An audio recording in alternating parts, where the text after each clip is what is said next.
는 미쳤다. 아바타를 만든 감독 제임스 카메론은 바로 이 영화를 이렇게 평했습니다.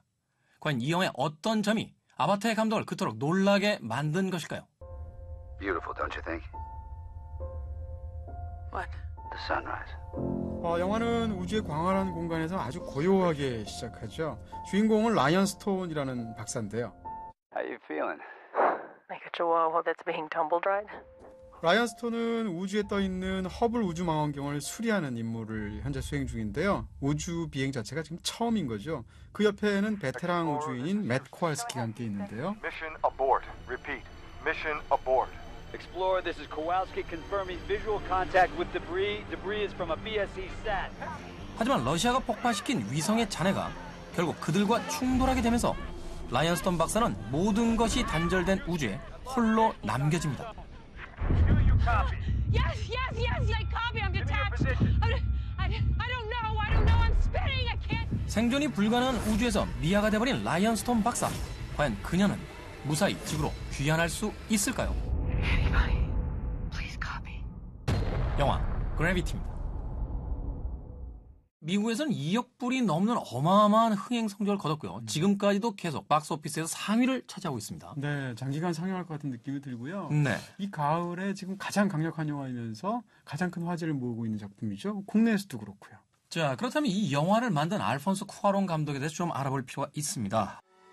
사실 이 해리포터 시리즈는 어떤 시리즈를 맡았어도 감독 이름보다 해리포터 이름이 먼저 나오게 돼 있잖아요. 그럼에도 불구하고 해리포터 시리즈 중에 평론가들이 일반적으로 베스트라고 꼽는 게 바로 아즈카반의 죄수예요. 저는 개인적으로 가장 좋아했던 영화 중에 하나인 위대한 유산도 역시 맞죠. 네, 이 게네스 펠트로와 이단 호크가 나왔던 그 영화도 참 훌륭합니다. 물론 그래비티가 좀 더 좋아요. 자신의 경력에서 최고의 작품을 가지고 돌아온 감독이 바로 알폰소 쿠아론이라고 이야기할 수 있겠군요. 그렇습니다. 그런데 이 영화 이런 기념비적인 어떤 성공의 이면을 들여다보면 네. 조금은 고개를 갸우뚱하게 돼요. 맞아요. 네. 그 흔한 외계인 한 명 안 나오고 네. 우주선이라고 해봐야 사실 조난된 우주선이지. 그렇습니다. 뭔가 지구의 위기를 구하기 위한 강력한 무기를 실은 우주선도 아닙니다. 네네. 그리고 사실상 배우도 두 사람밖에 안 나오고요. 그러니까요. 이 두 사람 사이에서 무슨 로맨스도 없고. Explorer, permission to retrieve Dr. Stone. Your go, Kowalski. 일단 뭐 시각 효과에 대해서 먼저 말씀을 드려야 될 텐데 시각 효과에 있어서 이 영화는 좀 기념비적인 영화가 될 것 같아요. 오프닝 시퀀스. 네네. 그렇죠. 오프닝 시퀀스 보면 무려 한 17분, 18분 이 정도 동안 이제 그런 것을 롱테이크라고 하잖아요. 마치 그 어떤 체험 마을 안에 들어가서 그 우주선과 이 우주인들이 어떤 공간에 위치하고 어떻게 작업을 하고 있는지를 직접 눈으로 한 바퀴 돌면서 보고 나온 듯한. 롱테이크라는 것에서 이 영화가 설명하고 있는 것은 결국 그 공간 속에서 그 인물의 위치라든지 인물의 상태를 설명해 주는 거거든요. 그것을 만약에 쇼트를 잘게 쪼개게 되면 공간과 인물의 관계를 제대로 설명하기가 어렵죠. 롱테이크가 이 영화의 어떻게 보면 주제하고도 굉장히 핵심적인 모티브하고도 닿아 있다. 이렇게 말할 수 있습니다. 일반적으로 우린 영화들을 관람을 하잖아요. 재밌게 감상을 하고. 네. 근데 이 영화는 보다 보면 진짜 거의 체험하는 것 같은 느낌을 준다는 거죠.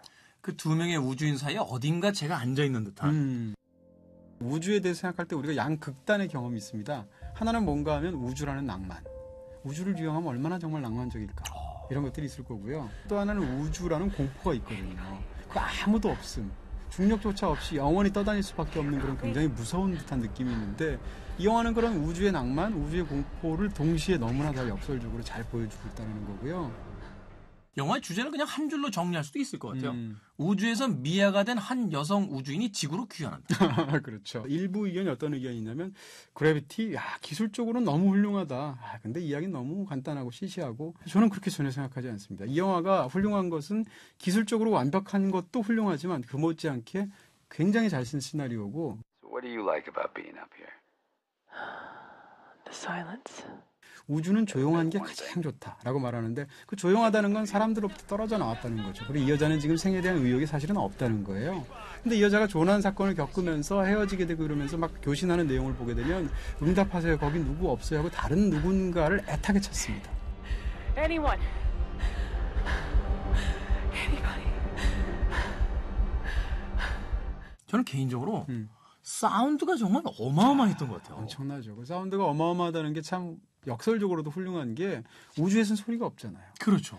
영화 속에서 보면 엄청난 폭발 장면이 있는데 폭발 장면에 사운드가 따로 없습니다. 없어요. 네, 왜냐하면 우주에서 소리가 안 들리니까. 대신 그것을 어떤 각양각색의 사운드라든지 혹은 아주 장중한 음악들 같은 걸 통해 설명을 하게 되는데 굉장하다는 생각이 들죠. 저는 조지 클루니가 영화 속에서 이렇게 수다스러운 거 그렇게 많이 못 봤던 것 같아요. If it makes you feel any better, I coughed up everything but my kidneys on my first ride. 처음에는 그 시시껍질하게 느껴지는 그 수다들이 사실은 뒤에 가면 복선이 되기도 하고 그렇죠. 더 중요하게는 우주에서 그렇게 수다를 떤다는 행동 자체가 이 영화에서 가장 중요한 수다가 구원이 될 수 있는 관계를 보여주는. Hey, Ryan. What? It's time to go home. 그렇긴 합니다만 조지 클루니는 너무 떠들어. 거의 뭐, 네, 거의 우주의 김태훈이라니까. 이게 한국판 그래비티가 나오면 네. 제가 조지 클루니 네. 가장 재밌는 것은 이 영화에 존재하지 않는 것이 이 영화의 제목이라는 거예요. 그렇죠. 왜 그랬느냐라는 건데 중력이라는 것은 사실 두 물체 사이에서 질량을 가진 두 물체가 서로 잡아당기는 힘인 거잖아요. 그렇죠. 그러니까 결국은 영화 속에서 중력이라는 것은 관계라는 뜻입니다. 네. 그래서 영화에서 보면 줄 같은 것도 굉장히 많이 나와요. 그래서 상대방을 이렇게 서로 이렇게 잡아준다거나 이런 것들이 나오게 되는데 그게 다 그런 이유 때문이죠. 그런데 이 영화에 대해서 또 오게티라고 이야기하시는 분들이 꽤 있다고 그래요. 일단은 영화처럼 위성의 파편에 맞을 가능성이 거의 없대요. 네. 심지어는 무중력 상태에 있는 산드라 블록의 머리카락이 너무 단장에 밑으로 내려요. 이렇게 떠야 되는데 네. 뭐 젤을 발랐 수도 있는 거 아니에요? 네. 과학적으로 따지고 들면 그런 발견되는 오류들을 담아놓은 책들만 여러 권이에요. 근데 그래서 그 책들을 본다고 해서 우리의 감동이 줄어들지는 않죠.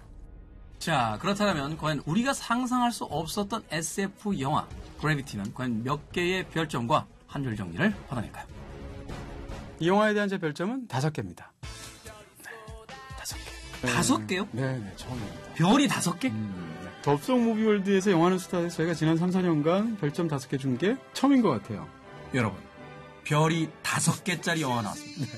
관람이 아닌 체험의 영화, 경이롭다. 테크놀로지의 판타지를 경험하다 보면 깊은 사유와 만난다. 동의하십니까? 5개? 네. 5개 주셔야죠. 네.